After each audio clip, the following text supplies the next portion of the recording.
हरे कृष्णा दोस्तों, आज का जो टॉपिक है वह बहुत इंटरेस्टिंग और इमोशनल है और बहुत सारे लोग इसको जानना चाहते हैं। कुछ लोग तो डेस्परेट होते हैं। टॉपिक है, अगर हमें कोई धोखा देता है तो उनके साथ क्या होता है, या ये भी कह सकते हैं कि अगर हम किसी को धोखा देते हैं तो हमारे साथ क्या होगा। हम सब जानते हैं कि किसी भी रिलेशनशिप में ट्रस्ट का बहुत बड़ा रोल होता है, लेकिन जब कोई इस ट्रस्ट को तोड़ता है तो उसके परिणाम सिर्फ धोखा खाने वाले तक सीमित नहीं रहते। इन दिस वीडियो हम समझेंगे कि धोखा देने वाले व्यक्ति के जीवन में क्या बदलाव आते हैं और ये कैसे उनके मेंटल हेल्थ, सेल्फ रेस्पेक्ट और फ्यूचर रिलेशनशिप्स को प्रभावित कर सकते हैं। तो आइए इस गहरी और महत्वपूर्ण चर्चा की शुरुआत करते हैं। वीडियो स्टार्ट करने से पहले अगर आप हमारे चैनल पर नए हैं तो प्लीज हमारे चैनल को लाइक करें, शेयर करें और सब्सक्राइब करना ना भूलें। लाइफ में हर रिलेशनशिप ट्रस्ट पर टिका होता है, चाहे वो फ्रेंडशिप हो, लव हो या किसी का साथ देने का प्रॉमिस हो। लेकिन जब कोई इस ट्रस्ट को तोड़कर किसी को धोखा देता है तो वो सिर्फ उस इंसान को ही नहीं बल्कि खुद को भी हर्ट कर रहा होता है। इस दुनिया में हर चीज एक एनर्जी की तरह काम करती है और ये एनर्जी किसी भी तरह से वापस लौट कर आती है, खासकर तब जब हम किसी को डर या तकलीफ देते हैं। धोखा देने का मतलब सिर्फ किसी को चीट करना नहीं है, ये उस इंसान को हर्ट करना भी होता है जो आपको दिल से प्यार कर रहा है। आजकल की जनरेशन जो रैपिडली चेंजिंग टाइम्स में जी रही है, अक्सर रिलेशनशिप को एक गेम की तरह देखती है। कई बार हम अपने क्लोज लोगों को सिर्फ अपने बेनिफिट्स के लिए यूज करते हैं, बिना ये सोचे कि ऐसा करने से उनके दिल पर क्या असर पड़ेगा। जब हम किसी का ट्रस्ट तोड़ते हैं तो हम अपने आप को भी एक भारी बोझ के नीचे दबा देते हैं। जैसे कि प्रसिद्ध लेखक माया एंजेलो ने कहा था, People will forget what you said, people will forget what you did, but people will never forget how you made them feel। जब हम धोखा देते हैं तो हम किसी के दिल में एक दुखद एहसास छोड़ते हैं और ये एहसास हमेशा उनके साथ रहता है। एक एग्जाम्पल के तौर पर मान लीजिए, एक यंग लड़की अपने बॉयफ्रेंड पर बहुत ट्रस्ट करती है। वो उसे अपने सपने, अपने राज और अपनी भावनाएं साझा करती है। लेकिन एक दिन जब उसे पता चलता है कि उसका बॉयफ्रेंड किसी और के साथ डेट कर रहा है तो उसके लिए यह एक बड़ा सदमा होता है। उसे खुद पर और अपने जजमेंट पर शक होने लगता है।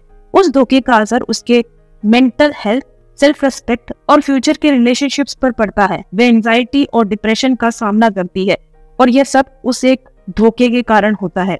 कर्मा का रूल कहता है कि हम जो बोते हैं वही काटते हैं। अगर किसी को चीट करके हम अपना फायदा देख रहे हैं तो कहीं ना कहीं हम अपने फ्यूचर में डिफिकल्टीज के बीज बो रहे होते हैं। यही वजह है कि कृष्णा ने गीता में यही सिखाया है कि कर्मा हमारे जीवन का मिरर है। अगर हम किसी का दिल दुखाते हैं या किसी का ट्रस्ट तोड़ते हैं तो उसका असर हमारे जीवन में लौटकर जरूर आता है। धोखा देने वाला व्यक्ति शायद उस वक्त महसूस नहीं करता कि उसने क्या खोया है। उसे लगता है कि उसने अपने फायदे के लिए कुछ किया है, लेकिन असल में वो अपने रिलेशनशिप्स, अपने सुकून और अपने खुद के सेल्फ एस्टीम को खो रहा होता है। और धीरे धीरे ये खोने का एहसास उसकी जिंदगी में एक एम्प्टीनेस भर देता है। ये खालीपन उसकी खुशियों को निगलने लगता है।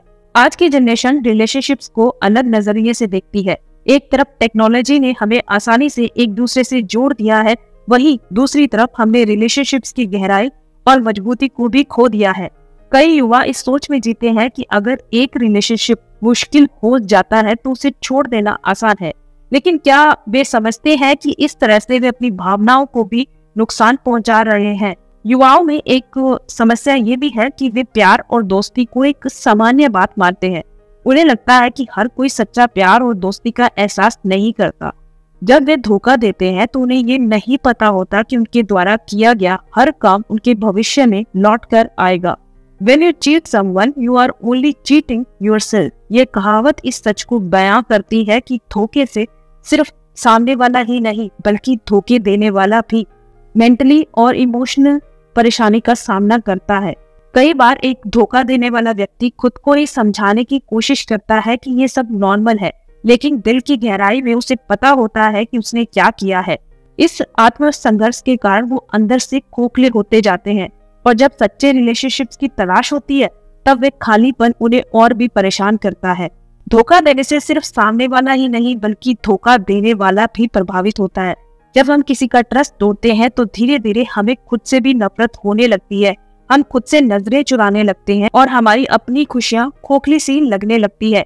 चाहे हम किसी के भी सामने कितने भी मुस्कुराते रहें, लेकिन हमारे दिल का बोझ हमेशा सताता है हमें।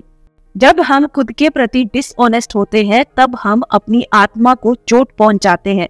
धोखे का सबसे बड़ा परिणाम ये होता है कि हमारा खुद पर से ट्रस्ट उठने लगता है। एक धोखा देने वाला व्यक्ति चाहे जितना भी बाहरी तौर पर खुश दिखता हो, उसके दिल में एक डर होता है, डर कि उसके साथ भी वही हो सकता है जो उसने दूसरों के साथ किया है। जब हमें अपने कर्मों का सामना करना पड़ता है तब हमारी आत्मा को गहरी चोट पहुंचती है। एक बहुत अच्छी शायरी है, कहते हैं, धोखा देने वाले की ये सोच है कितनी नादान, कर्मों की गहराई में छिपा है असली शैतान। जिसने दिल तोड़ा है वो खुद को समझेगा, एक दिन फंसकर अपने ही जाल में उलझेगा। भारतीय संस्कृति में कर्मा का सिद्धांत बहुत महत्वपूर्ण है।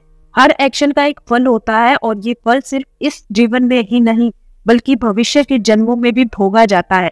जब हम किसी को धोखा देते हैं तो हम न केवल वर्तमान जीवन में कठिनाइयों का सामना करते हैं बल्कि ये हमारी आत्मा के विकास में भी बाधा डाल देता है। कृष्णा ने हमें सिखाया है कि जो व्यक्ति दूसरों को दुख पहुंचाता है वो खुद को भी दुख में डाल देता है। यही वजह है कि हमें हमेशा सच्चाई और ईमानदारी का मार्ग अपनाना चाहिए, क्योंकि जब हम किसी को धोखा देते हैं तो हम अपने ही आत्मा के विकास को रोकते हैं। रिलेशनशिप्स में ऑनेस्टी और ट्रूथफुलनेस की बहुत अहमियत होती है। जब हम किसी से प्यार करते हैं या उसे दोस्त मानते हैं तो हमें उसकी भावनाओं का सम्मान करना चाहिए। एक सच्चे रिलेशनशिप में हमें एक दूसरे के साथ ओपनली बात करनी चाहिए। जब हम सच्चे होते हैं तो रिलेशनशिप में ट्रस्ट बढ़ता है और ये ट्रस्ट हमारे जीवन को एक नई दिशा देता है। आज के यंगस्टर अक्सर अपने रिलेशनशिप्स को सुपरफिशियल तरीके से देखने लगते हैं। वो सोचते हैं कि अगर एक रिलेशनशिप खत्म हो जाता है तो दूसरा उसे भर देगा, लेकिन वो ये नहीं समझते कि एक सच्चा रिलेशनशिप एक ट्रेजर की तरह होता है। इसे संजोने के लिए मेहनत और समझ की जरूरत होती है। धोखा देने के बाद जब हमें समझ में आता है कि हमने क्या खोया है, तब हमें ये एहसास होता है कि रिलेशनशिप्स की अहमियत क्या होती है। जब हम किसी को धोखा देते हैं तो हम अपने दिल के एक कोने में एक अंधेरा बना लेते हैं। ये अंधेरा हमें हर नई खुशी में बाधित करता है। जब हम अपनी गलतियों का एहसास करते हैं तो हमें आत्म खोज की ओर बढ़ना चाहिए। आत्म खोज का मतलब ये नहीं कि हम सिर्फ अपनी गलतियों को देखें, बल्कि ये भी देखना है कि कैसे हम उन्हें सुधार सकते हैं। हमें ये समझना चाहिए कि हर एक व्यक्ति अपने कर्मों का फल भोगता है और ये फल कभी कभी सीधे तौर पर नहीं बल्कि अप्रत्यक्ष रूप में हमें प्रभावित करता है।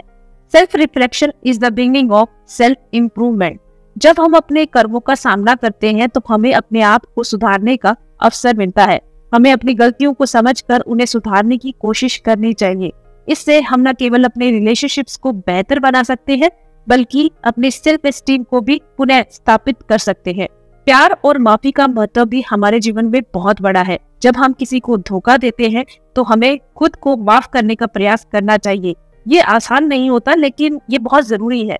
जब हम खुद को माफ करते हैं तो हम अपने दिल में भरे अंधेरे को धीरे धीरे मिटाते हैं।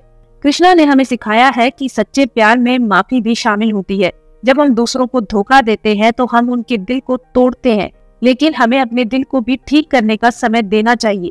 माफी से हमारे रिश्ते मजबूत होते हैं और हमारा सेल्फ कॉन्फिडेंस भी विकसित होता है।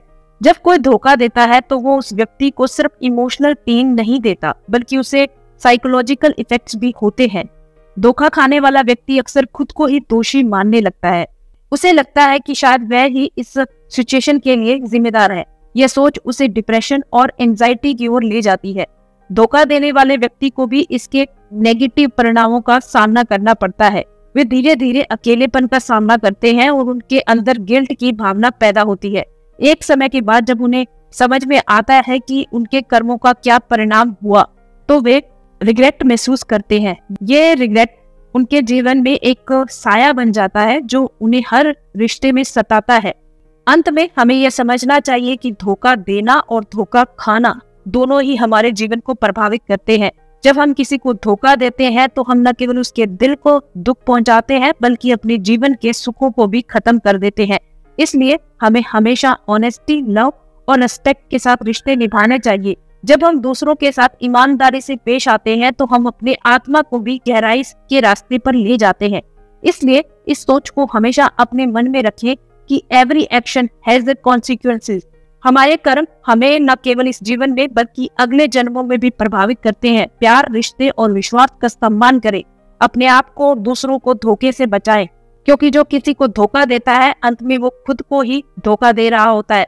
तो दोस्तों, आज हमने जाना कि धोखा देने का क्या असर होता है। यह सिर्फ एक इमोशनल बिट्रियल नहीं है, बल्कि यह हमारे जीवन के कई पहलुओं को प्रभावित करता है। Remember, every action has a reaction. और हमें हमेशा अपने डिसीजंस के प्रति कॉन्शियस रहना चाहिए। हमें हमेशा ध्यान रखना चाहिए कि हम दूसरों के साथ कैसा व्यवहार कर रहे हैं। लास्ट में गुलजार साहब की एक शायरी के साथ मैं इस वीडियो को एंड करूंगी। धोखा देकर जो खुश है वो भूल ना जाए खुद को गवा देंगे। कर्म का फल सदा मिलता है यहाँ, एक दिन खुद से ही वो हार जाएंगे। अगर आपको ये वीडियो पसंद आई हो तो कृपया इसे लाइक करें, शेयर करें और हमारे चैनल को सब्सक्राइब करना ना भूलें और बेल आइकन को जरूर प्रेस करें ताकि हमारी आने वाली वीडियो की नोटिफिकेशन आपको सबसे पहले मिले। आपके विचार हमारे लिए बहुत महत्वपूर्ण है, इसलिए कमेंट्स में अपने अनुभव जरूर साझा करें। धन्यवाद और अगले वीडियो में फिर मिलेंगे। राधे राधे।